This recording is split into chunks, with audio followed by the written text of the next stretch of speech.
I will say this as devil's advocate on Baylor. Listen, they score. It's a little bit like Oregon. They score 60-plus points, but when they played teams that punch them in the mouth, last year they played Michigan State in a bowl game and got held scoreless in the fourth quarter and blew a 3-touchdown lead. Some of that stuff with Baylor and Oregon, when I see these finesse spread it out, score 60 a game, I have now become sort of a cynic with some of those teams because I don't think they can do that, and I've seen them not be able to do it against real defensive teams. Do you think Baylor at 7-0 at number 6 got slighted? I do think that they got slighted. I don't think that there's been a more dominant team in the country. And I'll point to their schedule. Everyone wants to talk about their strength of schedule. Well, let's talk about that strength of schedule then. If you think Alabama's schedule is so difficult, then let's look at it.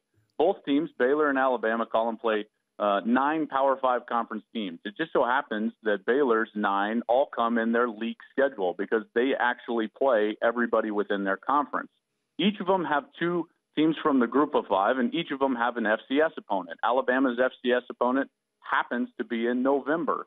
So when you look at it from that perspective, Alabama plays 8 conference games plus Wisconsin, then Middle Tennessee, Louisiana Monroe, and Charleston Southern.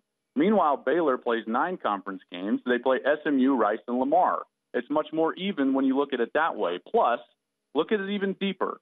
In that league schedule, in those 9 conference games, Baylor's going to play TCU, they're going to play Texas Tech and OU. I just saw TCU thrash the best defense in America last year in the Peach Bowl, Ole Miss, who, oh, by the way, is 2-0 in the last 2 years against Alabama. Texas Tech beat mighty Arkansas. Jeff Long knows all too well. And OU beat Tennessee. So you tell me whose schedule is more difficult and whose schedule is I guess the inequities in the SEC schedule are what I tend to gripe about a little bit.